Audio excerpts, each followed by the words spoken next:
नमस्ते किसान भाइयों। आपकी ग्वार की फसल जब 50 दिन की हो जाती है तो ये समय फसल के लिए बहुत ही महत्वपूर्ण होता है। इस खास वक्त में हमारा पौधा पूरे जोर पर होता है, फूल और फलियां बनाना शुरू कर देता है।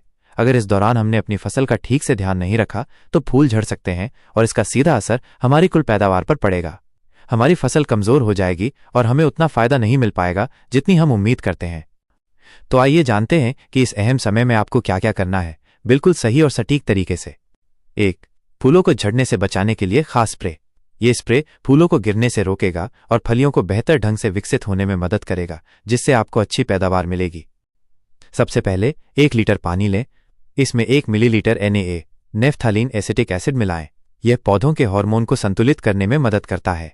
फिर 5 ग्राम 20-20-20 खाद, जिसमें नाइट्रोजन, फास्फोरस और पोटाशियम तीनों होते हैं, डालें। यह पौधे को जरूरी पोषण देता है। आखिर में 2 ग्राम जिंक मिलाएं। जिंक पौधों की बढ़त और फूलों के विकास के लिए बहुत जरूरी होता है। इन सभी चीजों को अच्छी तरह से घोल लें और अपनी ग्वार की फसल पर शाम के समय छिड़काव करें। 2. कीटों से अपनी फसल का बचाव करें। इस अवस्था में कुछ कीट आपकी फसल को नुकसान पहुंचा सकते हैं, खासकर सफेद मक्खी और थ्रिप्स। इनकी पहचान होते ही तुरंत ये उपाय करें।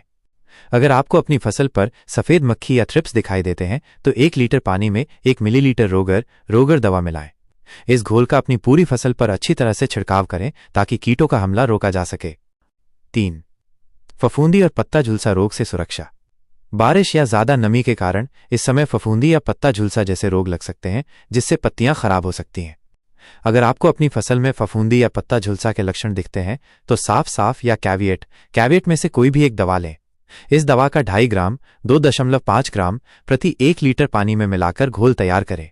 तैयार घोल का अपनी फसल पर अच्छी तरह से छिड़काव करें। 4. खाद और हल्की सिंचाई का महत्व। सही पोषण और नमी फसल के बेहतर विकास के लिए बहुत जरूरी है। अपनी ग्वार की फसल के लिए 1 बीघा जमीन में 25 से 30 किलोग्राम गोबर की खाद जरूर डालें।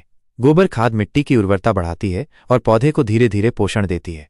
अगर आपके पास सिंचाई के लिए पानी उपलब्ध है तो इस समय हल्की सिंचाई जरूर करें। इससे मिट्टी में नमी बनी रहेगी, जिससे पौधे को फूल और फलियां बनाने में मदद मिलेगी। सबसे जरूरी बात जो आपको हमेशा याद रखनी है, किसान भाइयों, इस समय कोई भी काम छोड़ना नहीं है। यह आपकी ग्वार की फसल का सबसे नाजुक और फैसला करने वाला दौर होता है।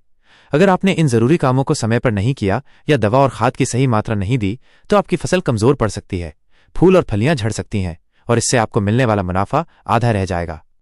इसलिए अपनी ग्वार की फसल के 50 दिन पूरे होने के बाद ये 4 काम जरूर करें बिना किसी देरी के। 1. सही स्प्रे फूलों और फलियों के बेहतर विकास के लिए। 2. दवा का छिड़काव कीटों और बीमारियों से अपनी फसल को बचाने के लिए। 3. जरूरी खाद मिट्टी को पोषण देने और पौधे को मजबूत बनाने के लिए। 4. हल्की सिंचाई फसल को पर्याप्त नमी प्रदान करने के लिए। अगर आपको इन उपायों को लेकर कोई और जानकारी चाहिए या कोई सवाल है तो आप बेझिझक पूछ सकते हैं। धन्यवाद।